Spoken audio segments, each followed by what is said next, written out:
സംശയങ്ങളോ ഇങ്ങനെയുള്ള ബുദ്ധിമുട്ടുകളോ ഒന്നും ഈ ഒരു സമയത്ത് വേണ്ട.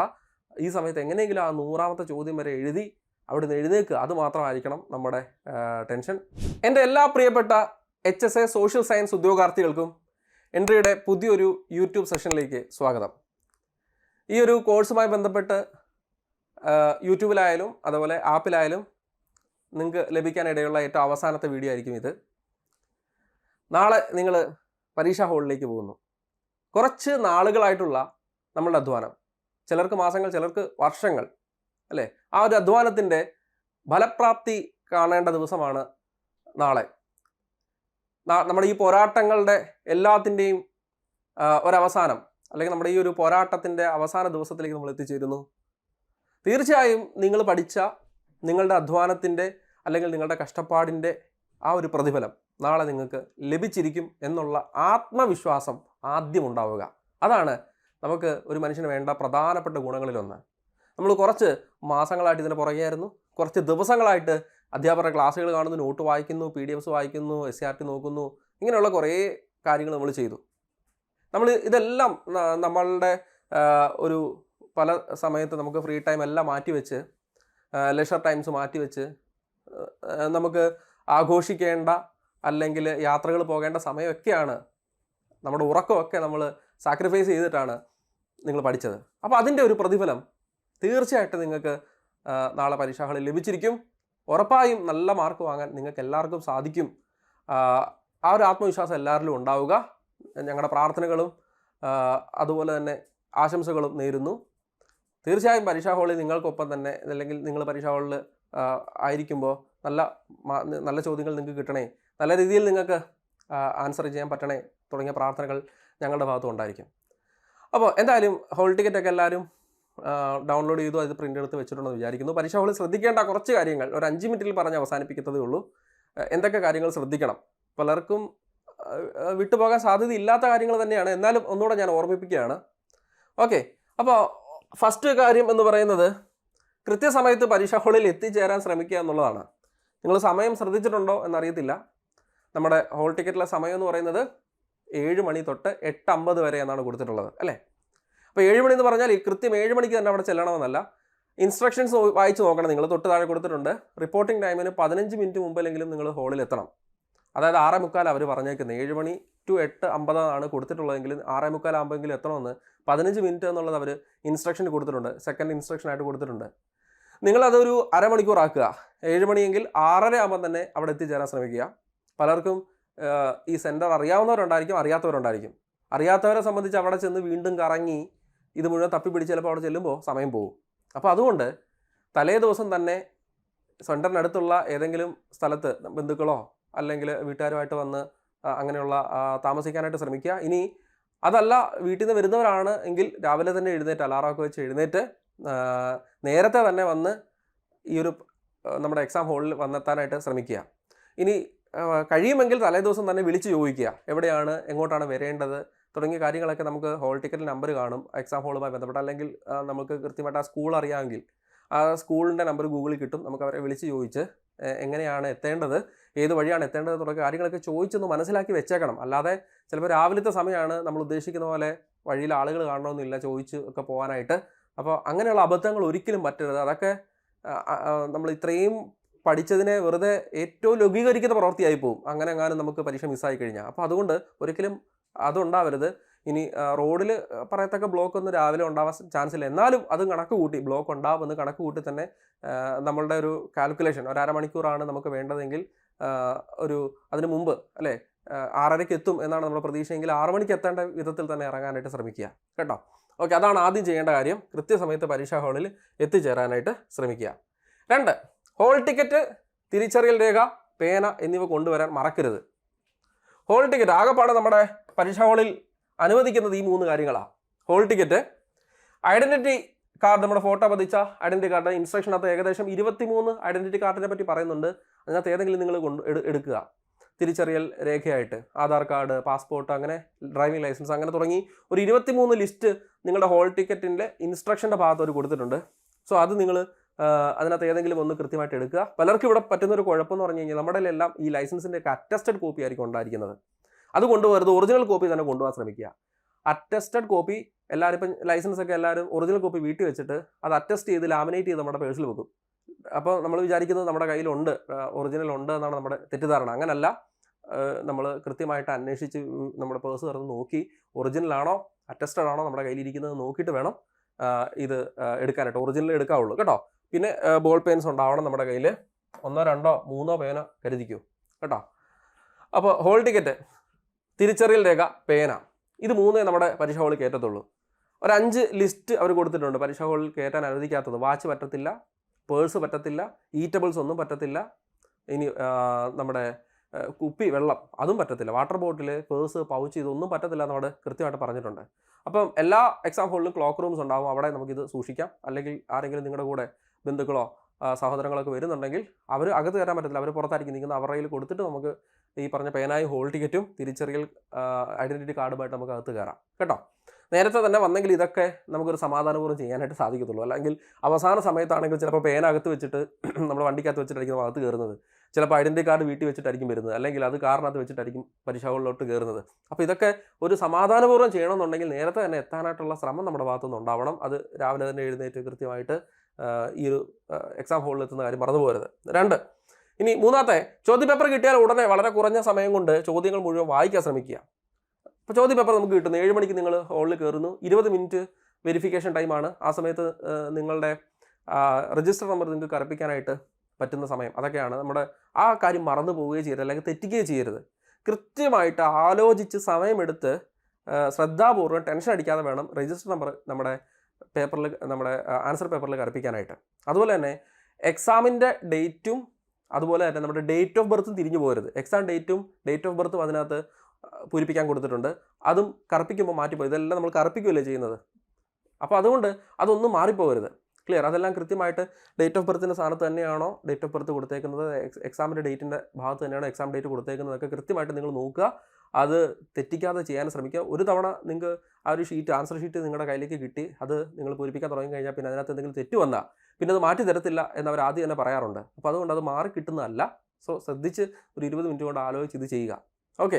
പിന്നെ അത് കഴിഞ്ഞാൽ പിന്നെ നമുക്ക് 1.5 മണിക്കൂർ സമയമുണ്ട് നമ്മുടെ എക്സാംസ് ചോദ്യങ്ങൾക്ക് ഉത്തരം എഴുതാനായിട്ട്. പിന്നെ നമുക്ക് അടുത്ത സമയം വരുന്നു 7 മണി to 8:50 കൊടുത്തേക്കുന്നത്. അപ്പോൾ ആദ്യത്തെ 7:20 പോയി കഴിഞ്ഞാൽ പിന്നെ എന്തായാലും നമുക്ക് ഒരു 1.5 മണിക്കൂർ സമയം നമ്മുടെ പരീക്ഷയിലെ ചോദ്യങ്ങൾക്ക് ഉത്തരം എഴുതാനായിട്ട് കിട്ടും.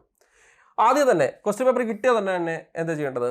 വളരെ കുറഞ്ഞ സമയം കൊണ്ട്, അത് 2 മിനിറ്റെങ്കിൽ 2, 3 മിനിറ്റെങ്കിൽ 3 മിനിറ്റ്, 4 മിനിറ്റെങ്കിൽ 4 മിനിറ്റ്, വളരെ കുറഞ്ഞ സമയം കൊണ്ട് തന്നെ ഈ ചോദ്യപേപ്പർ മുഴുവൻ A to Z ഒന്ന് നോക്കിയപ്പോണം. എന്ന് പറഞ്ഞ് ഇരുന്ന് വായിക്കാനല്ല പറഞ്ഞത്. 1 മണിക്കൂർ ഇരുന്ന് അങ്ങ് വായിച്ച് അവസാനത്തെ 1/2 മണിക്കൂർ കൊണ്ട് കറപ്പിക്കണം എന്നല്ല പറഞ്ഞത്. ആദ്യത്തെ 5 മിനിറ്റ് നമുക്ക് ധാരണ ഉണ്ടാവണം. എവിടെയാണ് ജോഗ്രഫി, എവിടെയാണ് ഹിസ്റ്ററി, എവിടെയാണ് പൊളിറ്റി, എവിടെയാണ് എക്കണോമിക്സ്, എവിടെയാണ് ഫസ്റ്റ് പേപ്പർ കിടക്കുന്നത്, ഇതെല്ലാം നമുക്കൊരു ധാരണ ഉണ്ടാവണം. അപ്പോൾ അത് നോക്കുമ്പോൾ തന്നെ നമ്മൾ പഠിച്ച കാര്യങ്ങളൊക്കെ എവിടെയൊക്കെ കിടക്കുന്നു, അല്ലെങ്കിൽ നമ്മുടെ ഭാഗങ്ങളൊക്കെ, അല്ലെങ്കിൽ നമുക്ക് ഏറ്റവും ഈസി ആയിട്ട് അറ്റൻഡ് ചെയ്യാൻ പറ്റുന്ന ടോപ്പിക്കൊക്കെ എവിടെയാണ് തുടങ്ങിയ കാര്യങ്ങളൊക്കെ നമുക്ക് കിട്ടും, മനസ്സിലാക്കാൻ പറ്റും. ചിലർക്ക് ഹിസ്റ്ററി ആയിരിക്കും എളുപ്പം. ഹിസ്റ്ററി പഠിച്ചവരെ സംബന്ധിച്ച് അവർക്ക് ആദ്യം എന്ത് ചെയ്യാം, അവരുടെ ഹിസ്റ്ററി പോർഷൻസ് അറ്റൻഡ് ചെയ്ത് തുടങ്ങാം. ചിലർക്ക് ജോഗ്രഫി ആയിരിക്കും എളുപ്പം, അവർക്ക് ജോഗ്രഫി. അല്ലെങ്കിൽ ചിലർക്ക് എക്കണോമിക്സ് ആയിരിക്കും, അവർക്ക് എക്കണോമിക്സ്. അങ്ങനെ നമുക്ക് എവിടുന്ന് തുടങ്ങണമെന്നൊരു ഐഡിയ കിട്ടണമെന്നുണ്ടെങ്കിൽ ഈ ക്വസ്റ്റ്യൻ പേപ്പർ നമുക്ക് ആദ്യം ഒന്ന് അസസ് ചെയ്യണം, ഒന്ന് വിലയിരുത്തണം. ഒരു 5 മിനിറ്റിനകത്ത് ഇതെല്ലാം നടക്കണം. ഒരു 5 മിനിറ്റിൽ ഈ പറഞ്ഞ പരിപാടികൾ മുഴുവൻ നടക്കണം. അടുത്ത 4ാമത്തെ കാര്യം, ടെൻഷൻ അടിക്കാതെ ഓപ്ഷനുകളെല്ലാം വായിച്ച് ഉത്തരം കറപ്പിക്കാൻ ശ്രമിക്കുക. ഇവിടെ കുഴപ്പം പറ്റുന്ന എന്നാന്ന് ഞാൻ പറഞ്ഞുതരാം. നമ്മൾ ഒരു ചോദ്യം വായിക്കുന്നു, 1ാമത്തെ ഓപ്ഷൻ നമ്മൾ നോക്കി, നമ്മൾ ഓക്കെ ഈ ചോദ്യത്തിന് ഉത്തരമാണ്, ബാക്കി ഓപ്ഷൻ നോക്കിയില്ല. നമ്മുടെ ഒരു ഓവർ കോൺഫിഡൻസ് നമ്മൾ എന്ത് ചെയ്യും, കറപ്പിക്കും. ഒന്നുകൂടെ ഇരുത്തി വായിക്കുമ്പോഴാണ് 4ാമത്തെ ഓപ്ഷൻ ആയിരുന്നു കുറച്ചുകൂടെ ആപ്റ്റ് ആയിട്ടുള്ള ഓപ്ഷൻ. ചിലപ്പോൾ അങ്ങനെ അവർ കൊടുക്കും, PSC അങ്ങനെ ചിലപ്പോൾ കൊടുക്കാറുണ്ട്. ഇനി ചില ചോദ്യങ്ങൾക്ക് നല്ലപോലെ നിങ്ങൾ ഓപ്ഷൻസ് വായിച്ച് നോക്കണം. ചില ചോദ്യങ്ങൾ തെറ്റ് വരാൻ സാധ്യതയുണ്ട്. കഴിഞ്ഞ വർഷത്തെ HSS സോഷ്യൽ സയൻസിലും നമുക്ക് 6-7 ചോദ്യങ്ങൾ തെറ്റായിരുന്നു, ഡിലീറ്റ് ചെയ്തു, ഡിലീഷൻ വന്നിട്ടുണ്ട്. അപ്പോൾ PSCയിൽ സ്ഥിരം വരുന്നൊരു പരിപാടിയാണ് ഈ ഡിലീഷൻ. അപ്പോൾ ചില ചോദ്യങ്ങൾ തെറ്റായിരിക്കും. നിങ്ങൾ എത്ര ആലോചിച്ചാലും ഉത്തരത്തിലേക്ക് വരുന്നില്ല, എത്ര ആലോചിച്ചിട്ട് ഇനി ഉത്തരം കിട്ടുന്നില്ല. അത് ചിലപ്പോൾ തെറ്റായിരിക്കും. നമ്മുടെ സമയം അവിടെ പോകരുത്. അതും വെച്ചുകൊണ്ട് 10 മിനിറ്റ് ഇരിക്കരുത് ആ ചോദ്യം വെച്ചുകൊണ്ട്, മനസ്സിലായോ? അത് സ്കിപ്പ് ചെയ്ത് അടുത്തിലേക്ക് പോവുക.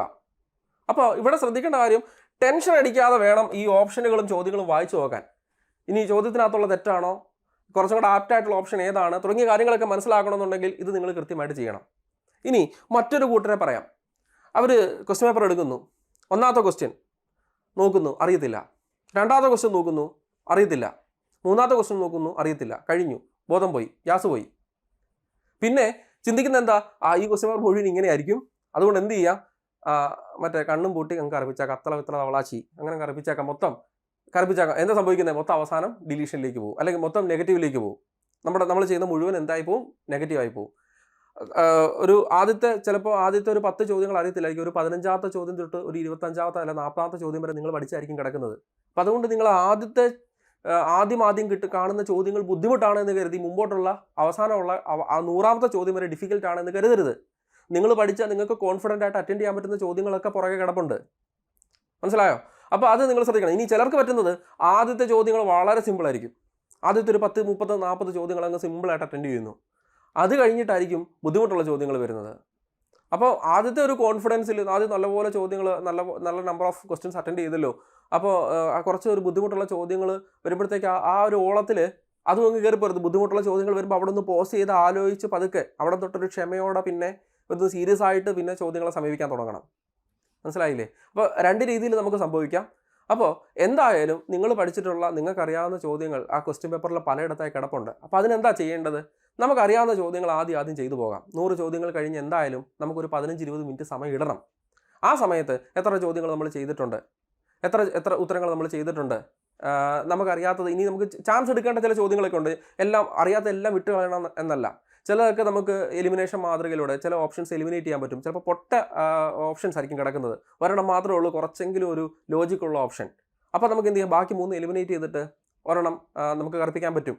ഇതെല്ലാം ചെയ്യേണ്ട എന്താ, നമ്മൾ എത്ര ചോദ്യങ്ങൾ ഉത്തരം എഴുതി, എത്ര എണ്ണം നമ്മൾ ആൻസർ ചെയ്തിട്ടുണ്ട്, എത്ര എണ്ണം നമുക്കൊരു 70% ചാൻസ് ഉള്ള ഇനി കിടപ്പുണ്ട്, നമുക്ക് പറയാൻ പറ്റുമല്ലോ. ചില ചോദ്യങ്ങൾ വായിച്ചിട്ട് എനിക്കിതിൻ്റെ ഒരു 75% അറിയാം, എനിക്കിതിൻ്റെ ഒരു 50% അറിയാം, ഇതിൻ്റെ എനിക്ക് ഒന്നും അറിയത്തില്ല, ഒരു 25% പോലും ഈ ചോദ്യത്തിൻ്റെ ഉത്തരം എനിക്ക് അറിയത്തില്ല, അങ്ങനെ നമ്മൾ ചിന്തിക്കുമല്ലോ. അപ്പോൾ അവിടെയൊക്കെ ചില ചാൻസ് എടുക്കേണ്ടി വരും നമ്മൾ നമ്പർ ഓഫ് ക്വസ്റ്റ്യൻസ് ചെയ്യുന്നതനുസരിച്ച്.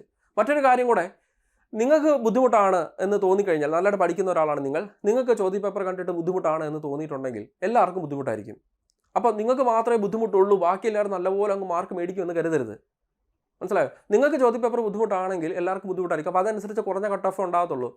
മനസ്സിലായോ? അല്ലാതെ കട്ട് ഓഫ് 90 ആവുമെന്ന് വിചാരിച്ച് എല്ലാം കയറി കറുപ്പിച്ച് നെഗറ്റീവ് ആക്കരുത്. ആദ്യം ശ്രദ്ധിക്കേണ്ട കാര്യമാണത്. അപ്പോൾ ചോദ്യപേപ്പർ ഒന്ന് അസസ് ചെയ്യാനുള്ള സമയം ഞാൻ പറഞ്ഞല്ലോ, എല്ലാം ഇരിക്കുന്നത് ഞാൻ ആ പറഞ്ഞ 2ാമത്തെ സ്റ്റെപ്പിലാണ്. കൃത്യമായിട്ട് ആ ചോദ്യപേപ്പർ ഒന്ന് അസസ് ചെയ്യുക. ഓക്കെ, ചോദ്യപേപ്പർ ഒന്ന് അസസ് ചെയ്യുക. ഇവിടെ ഹോൾ ടിക്കറ്റ്, തിരിച്ചറിയൽ കാർഡ്, ഈ 2ാമത്തെ സ്റ്റെപ്പ് കഴിഞ്ഞിട്ട് ഒരു 5 മിനിറ്റ് കൊണ്ട് അല്ലെങ്കിൽ 3 മിനിറ്റ് കൊണ്ട് ചോദ്യപേപ്പർ ഒന്ന് അനലൈസ് ചെയ്യുക. എങ്ങനെയാണ് ചോദ്യങ്ങൾ നിലവാരം, എന്താണ്, എത്ര എണ്ണം എനിക്ക് ചെയ്യാൻ പറ്റും, എത്ര എണ്ണം ഞാൻ പഠിച്ചതുണ്ട്, എത്ര എണ്ണം ഞാൻ ചാൻസ് എടുക്കണം, തുടങ്ങിയ കാര്യങ്ങളൊക്കെ നമ്മൾ ഈ പറഞ്ഞ ഒരു 5 മിനിറ്റിനകത്ത് നിങ്ങൾ അസസ് ചെയ്യണം കേട്ടോ. ഇനി അവസാനമായിട്ട് മനസ്സ് ശാന്തമാക്കി ചോദ്യങ്ങൾക്ക് ഉത്തരം എഴുതി മുമ്പോട്ട് പോകാം. പരീക്ഷാ ഹാളിൽ എത്തിക്കഴിയുമ്പോഴാണ് പലർക്കും അതുവരെ ഇല്ലാത്ത ആലോചനകളും ടെൻഷനുകളും ബാക്കി കാര്യങ്ങളൊക്കെ വരുന്നത്. എനിക്ക് ഇത് കിട്ടുമോ, ഞാൻ ചെയ്തത് ശരിയാമോ, എൻ്റെ അപ്പുറം ഇരിക്കുന്ന ആൾ എത്ര എണ്ണമാണ് ചെയ്യുന്നത്, അയാൾ നല്ലതായിട്ട് ചെയ്യുന്നുണ്ടല്ലോ, ആരെയും നോക്കണ്ട, നിങ്ങൾ നിങ്ങളുടെ കാര്യം മാത്രം നോക്കിയാൽ മതി. പരീക്ഷാ ഹാളിൽ എത്തിക്കഴിഞ്ഞാലും ആരുമായിട്ടും വലിയ സംസാരത്തിനോ സമ്പർക്കത്തിനോ പോകണ്ട. പരീക്ഷാ ഹാളിൽ എത്തിക്കഴിഞ്ഞിട്ട് മറ്റുള്ളവർ പഠിക്കുന്നത് പോയി നോക്കണ്ട, അല്ലെങ്കിൽ അവരോട് എന്തെങ്കിലും സംശയങ്ങൾ ചോദിക്കേണ്ട, അതുവരെ പഠിച്ചതൊക്കെ മതി. തിങ്കളാഴ്ച രാത്രി വരെ പഠിച്ചാൽ, അല്ലെങ്കിൽ ചൊവ്വാഴ്ച രാവിലെ പരീക്ഷാ ഹാളിലേക്ക് ഇറങ്ങുന്ന സമയത്ത് എന്തെങ്കിലുമൊക്കെ നോക്കണമെങ്കിൽ ആ സമയത്ത് കൂടെ നോക്കിക്കുക. അല്ലാതെ എക്സാം ഹാളിൽ ചെന്ന് കഴിഞ്ഞിട്ട് വലിയ നോട്ടങ്ങൾ നോക്കേണ്ട, അല്ലെങ്കിൽ കൂട്ടം കൂടിയുള്ള നോട്ടങ്ങളിലേക്കൊന്നും പോകണ്ട. അവിടെ ഇരുന്ന് നോക്കേണ്ടെന്നല്ല പറയുന്നത്, നിങ്ങൾ സമാധാനമായിട്ട് എവിടെയെങ്കിലും പോയിരുന്ന് പരീക്ഷ ഹാളിൽ കയറുന്നതിന് മുമ്പ് എന്തെങ്കിലുമൊക്കെ നോക്കുക. അല്ലാതെ മറ്റുള്ളവരുമായിട്ട് നീ അത് പഠിച്ചോ, നീ ഇത് പഠിച്ചോ, നീ അത് പഠിച്ചില്ലേ, നീ ഇത് പഠിച്ചില്ലേ, ഇങ്ങനെയുള്ള ചോദ്യങ്ങളിലേക്കോ സംസാരങ്ങളിലേക്കോ ഒക്കെ പോകണ്ട. അത് നമുക്ക് ഓവർ സ്ട്രെസ് ആക്കും നമ്മളെ. ഇനി പരീക്ഷ ഹാളിൽ കയറി കഴിഞ്ഞാലും പലർക്കും പലവിധത്തിലുള്ള ടെൻഷൻസ് ആ സമയത്ത് വരും. ഏത് മാസമായിരിക്കും എനിക്ക് ജോലി കിട്ടാൻ പോകുന്നത്, ഇനി ഈ റാങ്ക് ലിസ്റ്റ് ഞാൻ പുറകിലായിരിക്കും, റാങ്ക് ലിസ്റ്റ് പുറകെ വന്നു കഴിഞ്ഞാൽ എനിക്ക് എത്രാമത്തെ അഡ്വൈസ് ആയിരിക്കും കിട്ടുന്നത്, ഇനി ഞാൻ ഈ പരീക്ഷ എത്ര മാർക്ക് എനിക്ക് കിട്ടും, എത്രയായിരിക്കും കട്ട് ഓഫ്, ഇങ്ങനെയുള്ള സംശയങ്ങളോ ഇങ്ങനെയുള്ള ബുദ്ധിമുട്ടുകളോ ഒന്നും ഈ ഒരു സമയത്ത് വേണ്ട. ഈ സമയത്ത് എങ്ങനെയെങ്കിലും ആ 100ാമത്തെ ചോദ്യം വരെ എഴുതി അവിടെ നിന്ന് എഴുന്നേൽക്കുക. അത് മാത്രമായിരിക്കണം നമ്മുടെ ടെൻഷൻ, നമ്മുടെ ഡൗട്ട്. അപ്പം അതുമാത്രം നിങ്ങളുടെ മനസ്സിലേക്ക് എത്തിക്കാനായിട്ട്, അല്ലെങ്കിൽ അതുമാത്രം നിങ്ങളുടെ മനസ്സിലേക്ക് ആ സമയത്ത് ഉണ്ടാവുകയുള്ളൂ. തലേന്ന് രാത്രി നല്ല ഉറക്കം ഉണ്ടാവണം, നല്ല രീതിയിൽ ഉറങ്ങി തലവേദനയോ മറ്റ് ശാരീരിക അസ്വസ്ഥതകളോ ഒന്നും ഇല്ലാതെ വേണം പരീക്ഷാ ഹാളിലോട്ട് ചെല്ലാനായിട്ട്.